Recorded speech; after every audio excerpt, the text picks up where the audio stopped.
자, 우리가 앞서 배운 첫째 마당에서는 전체 5개의 장으로 이루어져 있었죠. 그래서 오토캐드 준비하기, 두 번째 도면 작업 시작하기, 세 번째 좌표 이해하고 그리기, 그 다음에 네 번째 화면 제어와 객체 스냅 활용, 마지막 장에서 기본 객체 그리기, 이제 객체를 작성하는 여러가지 명령에 대해서 배웠었고요. 오토캐드 2016 무작정 따라하기 교재의 이제 둘째 마당입니다. 이번 주부터는. 그래서 도면층과 객체를 활용하는 방법에 대해서 배우실 겁니다. 자, 첫 번째 장은 이제 도면층을 활용하는 방법이고요. 이제 두 번째, 세 번째, 네 번째 전체 4개의 장으로 이루어져 있습니다.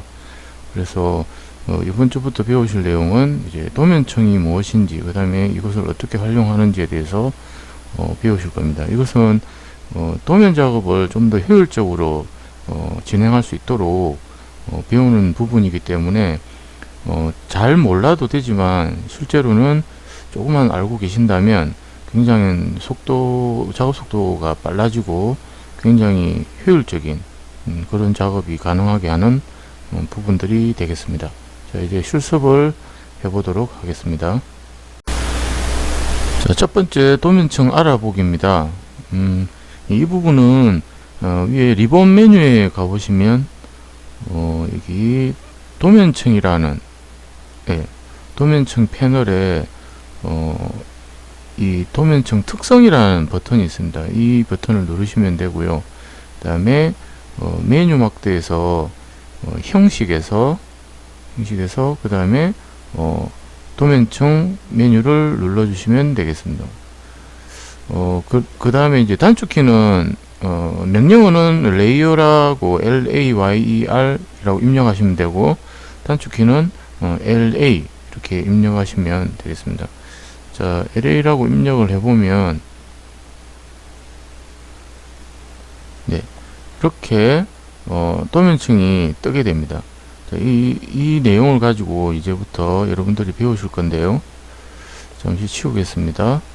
자, 그 다음에 이 부분은 크게 이제 두 가지 목적이 있는데요. 도면층은 작업 속도를 향상시키는 여러가지 복잡한 도면이 있을 때 이것을 여러가지 레이어로 구분해서 따로따로 작업을 하고 혹은 이제 통합해서 작업을 하든 여러가지 이제 편리함을 주기 위해서 사용하는 부분이고요. 그 다음에 나중에 플롯을 할 때, 그러니까 출력이 필요한 부분이 있고 꼭 출력을 안 해도 되는 부분이 있습니다. 이런 것들을 구분 짓기 위해서 또 적용을 많이 하고 있습니다.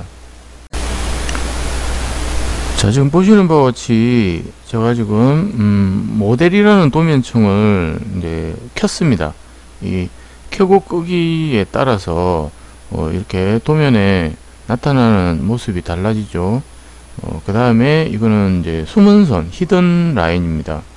보이지 않는 3차원 도형일 때 우리가 육안으로 봤을 때 우리 뭐 차를 예를 든다면 차량을 옆에서 본다면 운전석 쪽으로 보고 있다고 가정할 때 운전석 반대쪽은 물론 그 투명창을 통해서 사물이 비춰지긴 하지만 실제로 이것을 도면으로 표현을 한다면 반대쪽 조수석에 있는 문짝이라든지 뭐 유리창, 뭐 시트, 그 속에 숨겨져 있는 시트라든지 이런 것들은 실제로는 육안으로는 물론 보일 수는 있지만 반대쪽이 존재하기 때문에 이런 것들도 표현을 해야 될 때가 있거든요. 그런 때는 주로 이렇게 숨은 선을 표기를 합니다.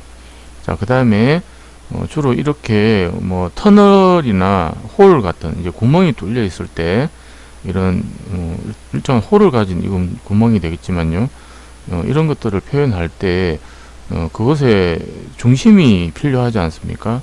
호도 그렇고 원도 그렇고 타원도 그렇습니다. 이런 중심이 필요할 때 중심선을 표기하는 방법, 이것을 도면층으로 분리해서 표현을 한다고 보시면 되겠습니다. 그리고 지금처럼 치수를 기입했을 때 치수선이 작업을 할 때 불편할 때가 있습니다. 작업을 선택하거나 수정할 때 걸리적거릴 때가 있거든요. 그래서 이런 따로 치수도 도면층을 만들어서 관리를 하면 상당히 편한 작업이 될 수 있다고 이해를 하시면 되겠습니다.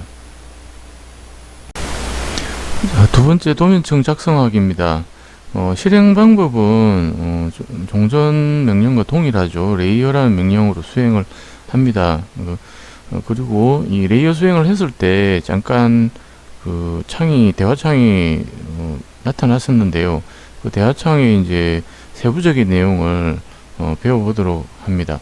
여기 보시면 1, 2, 3, 4, 5, 6, 7, 8, 9 9가지 내용이 있는데 새 도면층, 그다음에 새 도면층 VP가 모든 뷰포트에서 동결됨, 도면층 삭제, 현재로 설정 등등등 세부적인 사항이 있는데요.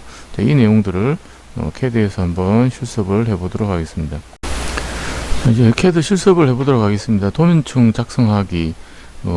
명령은 이전에 배웠던 그 도면층 살펴보기하고 내용은 같고요. 세부적인 내용을 해볼 건데요. 레이어라는 명령을 수행을 하게 되면 자, 이렇게 이 내용과 별반 다르지 않죠. 예, 동일하게 이런 내용이 이제 표현이 되게 됩니다. 여기서 보시면 이제 1, 2, 3, 4, 5, 6, 7, 8, 9에서 9가지 이번 차에서는 이제 내용을 배우실 건데요. 자, 첫 번째 있는 내용이 뭐냐면 새 도면층이 되겠습니다. 새 도면층. 자, 여기 보시면 첫 번째는 이 내용인데요. 이 도면층 특성 관리자 이 대화창에서 요 정보에 불이 들어온 것 같은 이 부분이 되겠습니다. 이것은 이제 새로운 것을 만든다는 이렇게 빛이 반짝하는 이런 아이콘이 되겠는데요. 예, 설명을 굳이 드리자면요. 예, 이것을 클릭을 하게 되면 이제 새 도면이 이렇게 생성이 되게 되는 겁니다. 물론 지울 때는 세 번째 버튼을 이렇게 지울 수 있습니다. 근데 만약에 새 도면을 만든 다음에 지금 저처럼 여러분들에게 설명드리기 위한 이 도면층마다 내용이 있거든요. 이 내용들이 있는데 이 내용이 존재할 때 이 버튼을 지우기를 누르면 안 먹힙니다. 그러니까 통하지가 않습니다. 그 객체 내부에 블럭이라든지 여러 가지 속성 같은 것이라든지 혹은 작성 객체가 남아있게 되면 조그마한 찌꺼기라도 남아있게 되면 내용이 포함되어 있다고 지울 수 없다는 경고가 뜨게 되거든요. 그래서 그건 또 따로 지우는 방법이 있습니다. 몇 가지가 있는데요. 나중에 배워볼 거고요. 어쨌든 이 새로운 도면층을 만들고 지우기는 자유롭게 하실 수가 있습니다. 단 지우기는 제약 조건이 좀 따른다. 이 정도로 알고 계시면 되겠죠. 자, 그 다음에 두 번째 새 도면층 뷰포터가 모든 뷰포터에서 동결됨 이렇게 되어 있는데요. 자, 이것은 요 2번 버튼을 누르게 되면 이쪽 뒤쪽에 있는 현재 여기에서는 메뉴에서 빠져 있습니다. 빠져 있는데 그러니까 뷰포터라는 건 무엇이냐면 좀 뒤에 이제 배우셔야 될 내용이긴 한데 간단하게 그냥 의미만 설명드린다면 도면층을 띄웠을 때 2차원이나 3차원 상황에서 이 사용자가 여러분들이 지금 컴퓨터 화면을 바라보는 상태의 내용, 이것을 뷰포터라고 하거든요. 그때의 상황을. 그래서 여기 보시면 뷰를 조정하는 내용하고 비슷합니다. 이 화면의 좌측 상단에 마우스를 가져가 보시면 글자가 나타나거든요. 자, 이것을 클릭을 하면 사용자 뷰를 조정하실 수 있습니다. 자, 이렇게 만약에 남서 등각 투영, 이거 제일 많이 3차원 할 때 많이 쓰는 건데요. 자, 이렇게 변한다든지, 자, 조금 전처럼 다시 원래대로 이제 복구가 되었습니다. 자, 이런 식으로 어떤 특정한 방향에서 내가 시선을 처리를 하고 싶을 때 이렇게 하나의 단일창도 가능하고요. 그 다음에 복잡하게 2개, 3개, 4개 여러가지 이 창을 분리해서 개별창처럼 우리 CCTV 관리소에서 CCTV 각 카메라를 관리하기 위해서 여러 가지 멀티 창이 있지 않습니까? 멀티 화면이 있는데 그것을 바라보는 것처럼 만들 수도 있습니다. 그때 각각의 어떤 부분을 그 도면층을 동기를 하고 싶을 때 그때 이 버튼을 사용하는 부분이다 라고 이해하시면 되겠습니다. 그 다음에 세 번째 조금 전에 설명드렸던 이제 도면층을 삭제하는 내용이죠. 3번 세 번째 부분이 되겠습니다. 이 버튼이죠. 자, 그 다음에 조금 전에 그 뒤에 배울 내용이긴 한데요. 도면층에 찌꺼기가 남아 있을 때 레이델이라는 명령을 수행하시면 깨끗하게 지워줍니다. 그 일부 도면층을요. 이때 사용하는 명령이 되겠습니다. 물론 이 수행을 해보면 LAY 레이델 이렇게 하면 사용자 도면층 내가 원하는 삭제를 원하는 도면층을 선택을 할 수 있거든요.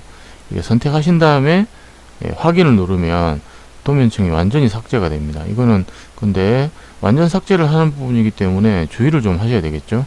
네. 자, 그 다음에 현재로 설정이라고 되어 있습니다. 현재로 설정. 자, 네 번째에 있는 버튼인데요. 이 현재로 설정이라는 것은 무엇이냐면 여러분들이 그 실제 종이 도면을 이렇게 작업을 만약 한다고 생각하시면 종이 위에 내가 작업을 하려면 그 원하는 도면 종이 도면이 맨 위에 와 있어야 연필을 긋게 되면 뭐 볼펜이나 펜이나 제도를 위한 여러 가지 뭐 도구를 사용할 때 먹히게 되는 거거든요. 사용을 할 수 있게 되지 않습니까?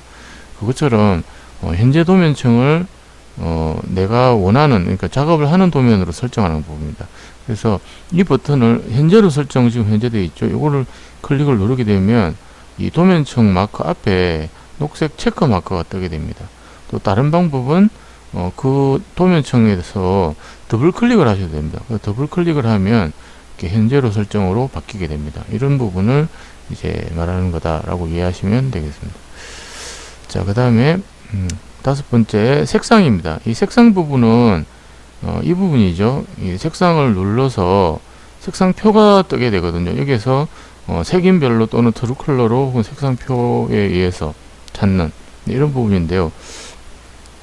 실제로 이 정도까지는 우리가 이 범용 프로그램이기 때문에 기본적인 CAD 배우실 때는 이 정도까지 사용하실 일은 없고요. 주로 이 밑에 색상 색인에 있는 이 1, 2, 3, 4, 5, 6, 7, 이 7가지 색깔이 거의 대부분 사용되고요. 나머지 색깔은 이제 여러분들이 조금 이제 중급자, 고급자 되시면 필요에 따라서 색상을 지정해 주면 되는 겁니다. 어떤 특정한 약속이 있어서 사용할 때도 있고요. 뭐 개인이 사용한다면 본인이 사용자가 원하는 색상을 이제 지정을 하는 것이죠. 그래 어떤 자기와의 약속이 되어 있으면 상당히 편합니다. 뭐 만약에 파란색은 뭐 이렇게 물선이다 이래서 이렇게 물과 관련된 것을 나타낼 때는 뭐 나는 파란색을 쓰겠다. 뭐 초록색은 나무와 관련된 우리가 보통 일반적인 그 직관적인 그런 색깔들 있지 않습니까? 네, 빨간색은 불을 나타낸다 이런 식으로 뭐 자기와의 약속 혹은 대중적으로 많이 사용하는 색상들을 약속을 정해서 도면에 표현했을 때 이것을 누가 봐도 이것은 이거 빨간색이니까 불을 나타내는구나 뭐 불과 관련된 뭐 소방 라인이든지 뭐 이런 것들 예를 든다면 그렇습니다. 뭐 녹색으로 표현했다면 이쪽은 뭐 숲이나 식수 뭐 식재 이런 것과 관련된 거구나 뭐 이렇게 이해를 한다. 이렇게 약속을 정할 때 이런 색상표를 쓴다. 이렇게 사용한다. 이렇게 이해하시면 되겠습니다. 자, 그 다음에 선 종류 6번이죠. 선 종류. 선 종류는 일반적으로 이렇게 실선이라 하죠. 컨티뉴어스 실선을 사용합니다. 이 버튼을 누르게 되면 선 종류에 관련된 대화창이 뜨게 되거든요. 이 대화창에서 현재 로드 이렇게 띄워진 현재 이 도면에서 현재 사용할 수 있는 것은 센터 라인 중심선이라 하죠. 그 다음에 실선, 그 다음에 히든 이건 점선입니다. 그래서 이건 숨은 선 점선인데요. 세 가지만 지금 현재 로드가 되어 있는 상태입니다. 이게 더 이제 로드를 하고 싶으면 밑에 있는 이 로드 버튼을 누르고요. 자, 근데 이 상황에서 여기서 뭔가 타이핑을 하시면 좀 조금 곤란해집니다. 지금 막 여기가 블럭 지정이 돼 있죠. 그러면 이 선 종류 파일을 로드 하겠다는 뜻이기 때문에 이거는 건드리지 마시고요. 아래쪽에서 클릭을 하시고 두 문자를 알고 계시면, 만약에 센터라인 종류를 찾고 싶다 하면 C라고 입력을 하면 이렇게 센터라인부터 뜨게 되고요. 그 다음에 H라고 입력하면 히든라인, 뭐 이런 식으로 빨리빨리 찾아줄 수가 있습니다. 물론 오른쪽에 스크롤바를 이용해서 움직이셔도 되는데요. 이거는 이제 선의 종류를 모르고 막연하게 찾을 때 사용하는 것이고, 영문명을 알고 있다면, 여러분들 알고 계시면 두 문자를 치게 되면 이렇게 빠르게 찾아준다. 이 정도 기억하시면 상당히 작업 속도가 빨라질 수 있다. 이렇게 이해하시면 되겠습니다. 자, 확인 버튼을 눌러서 현재 세 가지만 로드되어 있기 때문에 뭐 초월 하나만 더 해볼까요?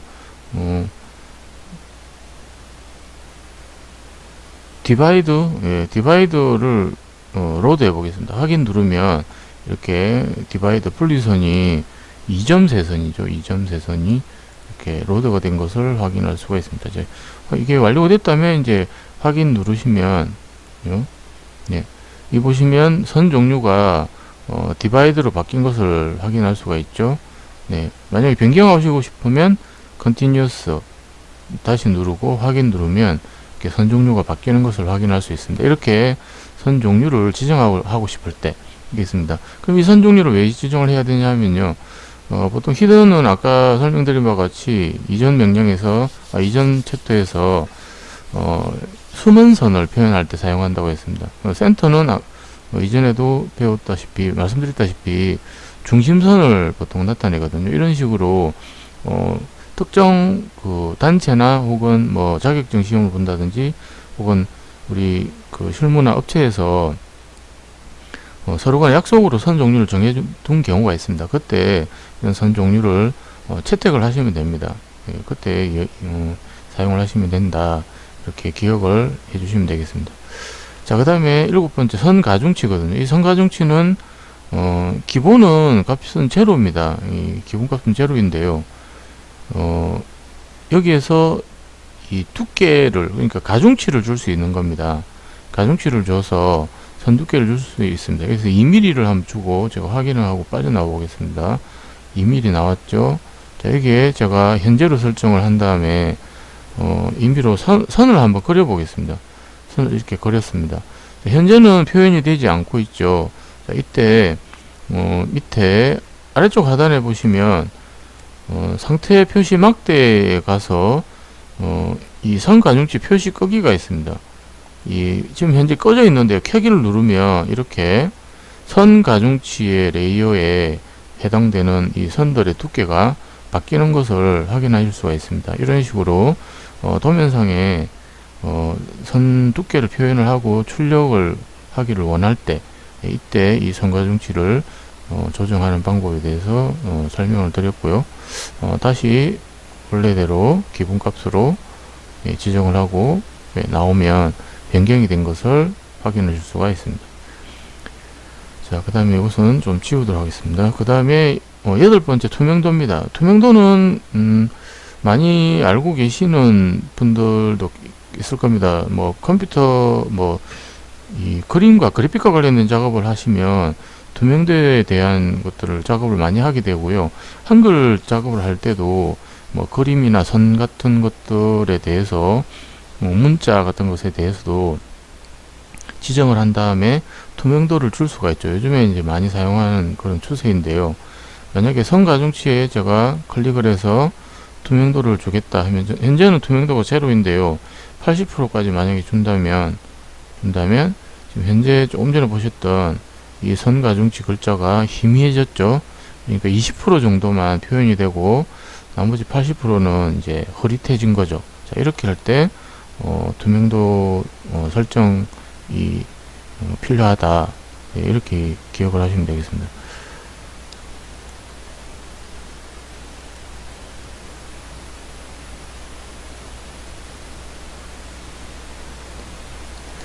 자, 그 다음에 아홉 번째 플로 스타일이 되겠습니다. 플로 스타일. 자, 플로 스타일은 이것은 사실은 이 레이에서 조정할 수 있는 부분이 아닙니다. 설명이 있어서 보이는 드리는데요. 이 부분은 사실은 도면층 플롯을 원할 때는 프린터를 이용하시면 되거든요. 컨트롤 P 또는 프린터 명령을 내려서 여기에서 이제 플롯 스타일을 지정을 할 수 있습니다. 이 할 수 있는 부분이기 때문에 이 도면층 관리자에서는 사실은 할 수가 없습니다. 근데 그렇게 이해를 하시면 되겠습니다. 이런 메뉴에 있기 때문에 설명을 일단은 드린 부분이다, 이렇게 기억을 하시면 되겠습니다. 자, 세 번째 도면층 관리하기입니다. 이 도면층 관리하기는 뭐 이전에 배우신 도면층 작성하기에 이제 좀 더 사용빈도가 높은 그런 내용이 되겠습니다. 그래서 뭐 도면층을 끈다든지 켠다든지 동결한다든지, 주로 이제 실제로 도면을 객체를 그리고 또는 수정하고 하면서 필요에 따라서 빠른 속도로 도면층을 뭐 켰다 껐다 뭐 동결하고 막 이런 식의 작업을 많이 하게 되거든요. 이 내용을 다뤄보도록 하겠습니다. 자, 도면층 관리하기 뭐 내용은 이전과 동일한 부분은 그 명령 내리는 건 이제 뭐 생략하겠습니다. 레이어 명령은 이번 장에서는 계속 똑같은 내용이 반복되기 때문에 동일한 명령, 다른 명령이 나올 때까지는 이제 생략하고 설명을 바로 드리도록 하겠습니다. 이 첫 번째 있는 부분은 이 실제로 켜기 끄기 전구 같은 모양 보이시죠? 네, 여기서 크기 끄기를 하는 건데요. 제가 한번 보여드릴게요. 이렇게 전구를 누르면 온오프가 계속 반복이 됩니다. 한 번 더 누르면 꺼지고요. 또 누르면 켜지는 이런 것이 반복되는 것, 이게 이제 도면층의 온오프 켜기 끄기가 되겠습니다. 자, 그 다음에 두 번째 있는 내용은요, 이거는 동결 해제와 동결이 되겠습니다. 자, 이것은 켜기 끄기와 비슷한 내용인데요, 거의 같습니다. 거의 같은데 조금 차이점이 있거든요. 자, 이렇게 동결 버튼을 이렇게 눌러도 앞에 있는 이 전구가 있는 켜기 끄기와 동일한 결과가 나오죠. 근데 이 차이점이 뭐가 있냐면요, 동결을 만약에 해버리면 객체는 존재합니다. 하지만 이 객체가 우리 뭐 사람 사는 세상에 뭐 빗댄다면 이제 귀신 유령 같은 존재가 돼 버립니다. 뭔가 있다고는 있기는 있는데 보이지는 않고, 뭔가 있는데 사진을 찍으면 사진에 찍히지 않지 않습니까? 그것처럼 객체 작업을 하고 동결을 시켜버리면 존재는 하지만 화면상에서 사라지고요, 출력도 안 됩니다.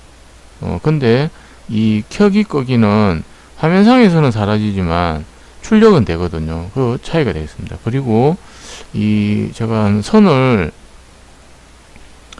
바깥에 외곽선이 있습니다. 이 외곽선이 있는데요, 이 줌을 하게 되면 이 줌 작업을 할 때 이 껐을 경우와 켰을 경우의 차이점 한번 보이도록 하겠습니다. 지금 끈 상태에서 제가 다른 이 줌 작업을 하고 휠 버튼을 더블 클릭을 하게 되면 보시는 것처럼 전체 보기가 되죠. 익스텐더가 됩니다. 풀 익스텐더가 되거든요.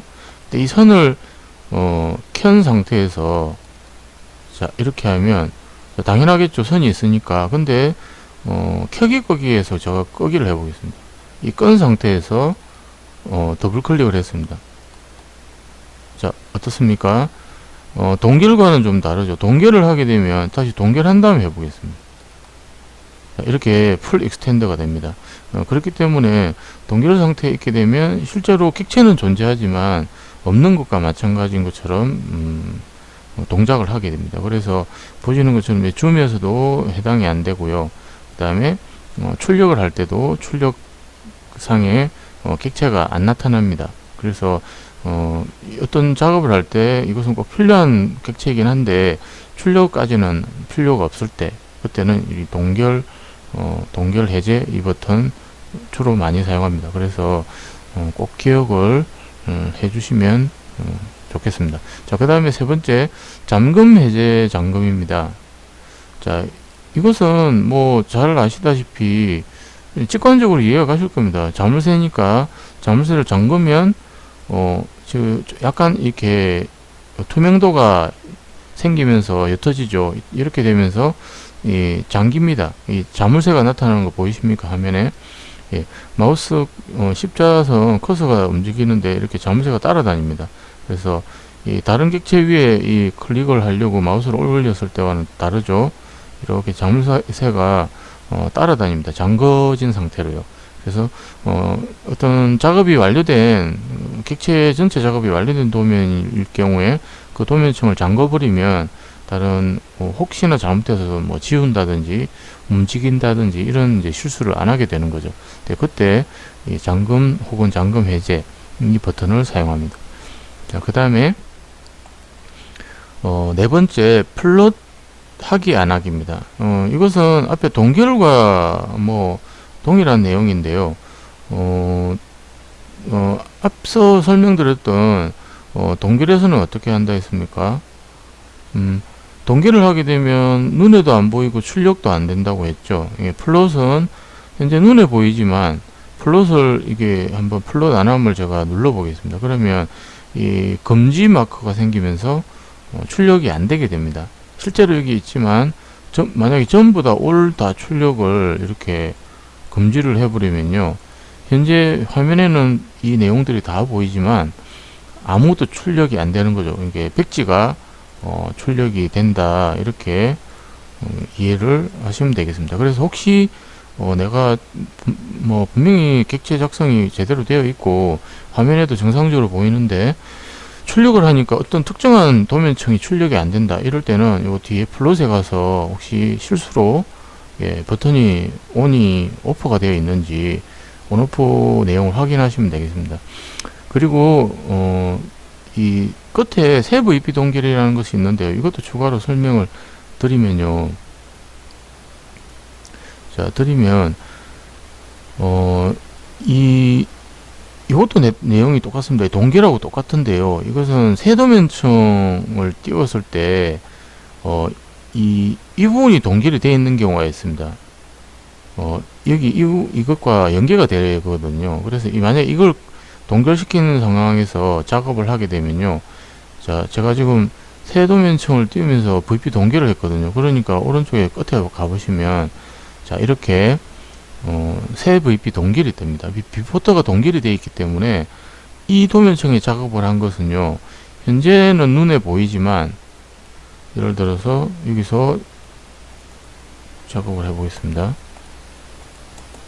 자, 현재는 눈에 보이지만 이 뷰포터, 그러니까 새로운 뷰포터로 어떤 나중에 멀티뷰 하는 경우가 있습니다. 새로운 창에 이 도면을 불러오는 경우가 있거든요. 이 도면층을. 그때는 이 도면층은 안 보입니다. 다른 도면층은 다 구현이 되는데요. 여러분들이 새로운 모니터를 하나 더 갖다 놓고 그 모니터를 켰을 때 얘만 안 보인다고 이해하시면 되겠습니다. 다른 내용들은 새 모니터에서 나타나는데 얘만 안 보인다. 자, 이렇게 이해를 하시면 되겠습니다. 자, 그 다음에 마지막으로 다섯 번째, 도면층 필터가 되겠습니다. 도면층 필터는 이 화면에 보시는 것처럼 이 상단에 있는 부분이거든요.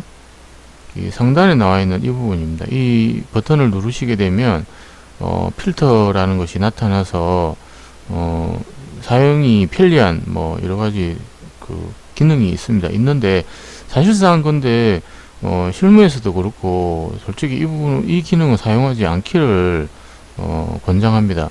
왜 그러냐면요, 이 필터를 사용하게 되면 어떤 특정한 도면을 분류를 하는 거거든요. 분류 코드처럼 그러니까 폴더를 몇 개를, 그러니까 원래는 하나의 폴더에 이 도면층을 이렇게 꽂아 사용하다가 폴더를 몇 개 더 준비를 해서 폴더의 이름을 따로 다 기재한 다음에 세분화해서 나눴다고 생각하시면 되는데요. 이게 보기에는 편해 보이는데요.